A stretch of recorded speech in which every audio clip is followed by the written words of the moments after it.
જૂનાગઢના ખલીલપુર રોડ પર બનેલું આરોગ્ય કેન્દ્ર છેલ્લા 5 થી 6 મહિનાથી બનીને તૈયાર છે, પરંતુ ઉદઘાટનના અભાવે ધૂળ ખાઈ રહ્યું છે, જેને લઈ હવે સ્થાનિકોમાં રોષની લાગણી છે। જોશીપુરા વિસ્તારમાં લોકોને આરોગ્યની સેવાઓ મળી રહે તે માટે આરોગ્ય કેન્દ્ર બનાવાયું છે, પરંતુ નવું બનેલું પ્રાથમિક આરોગ્ય કેન્દ્ર 6 મહિનાથી બનીને પડી રહ્યું છે। લાખોના ખર્ચે બનેલા આરોગ્ય કેન્દ્રનું હજી સુધી ઉદઘાટન નથી કરાયું, જેને કારણે લોકોને 4 કિલોમીટર દૂર આવેલા આરોગ્ય કેન્દ્ર પર જવું પડે છે। ત્યારે લોકોએ આરોગ્ય કેન્દ્ર વહેલી તકે શરૂ કરવાની માંગ કરી છે। બીજી તરફ મ્યુનિસિપલ કમિશનર થોડા દિવસમાં ઉદઘાટન કરવાનું રટણ કરી રહ્યા છે। હવે અમારા વિસ્તારમાં આ હોસ્પિટલ બનાવીને ગવર્મેન્ટે બહુ સારું કામ કર્યું છે, પણ મોટી મુસીબત એ થઈ છે કે હોસ્પિટલ તૈયાર થઈ ગઈ આજે 4-6 મહિના થયા, પણ હજી એ ઉદઘાટન કર્યું નથી અને ઉદઘાટનના વાંકે હોસ્પિટલ ચાલુ નથી થઈ।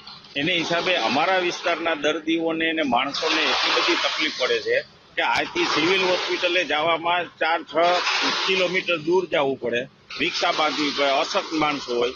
હવે અમારા વિસ્તારમાં જો આ સુવિધા ગવર્મેન્ટે કરી છે સારામાં સારી, તો આને વહેલી તકે ચાલુ શું કામ નથી કરવામાં આવતી?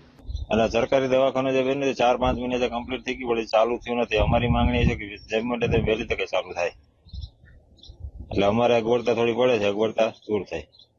કેવું હોય શેરીમાં, કેવું કામ થયું છે, કેટલા સમય શેરીમાં કામ એકદમ ફર્સ્ટ ક્લાસ બન્યું છે, રોડના કામ સારા છે, હોસ્પિટલના કામ સારા છે, પણ દવાખાનું એક હોસ્પિટલ બંધ છે, વહેલી તકે ચાલુ થાય એવી અમારી માંગણી છે બધાની।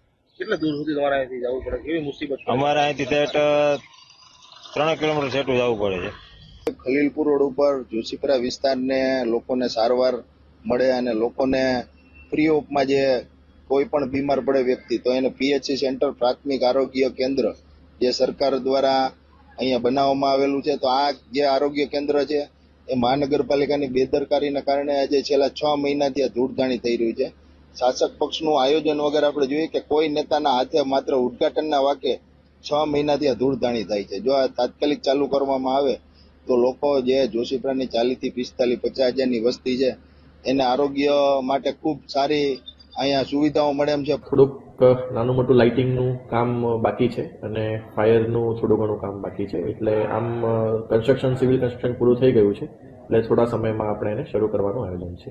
અત્યારે એક્ઝેક્ટ અમાઉન્ટ મારી પાસે નથી, પરંતુ જે સેવાઓની વાત છે તો આપણે જેમ પ્રાઇમરી હેલ્થ સેન્ટરમાં જે પણ આપણે સેવાઓ આપીએ છીએ, ઓપીડી જે દૈનિક થાય, પછી ઇન્ડોર પેશન્ટ્સ પણ આપણે ત્યાં રાખી શકીશું, અને એ સિવાય જે ટેસ્ટ આપણે નોર્મલ પીએચસીમાં કરતા હોઈએ છીએ, આ તમામ સુવિધાઓ ત્યાં ઉપલબ્ધ થવાની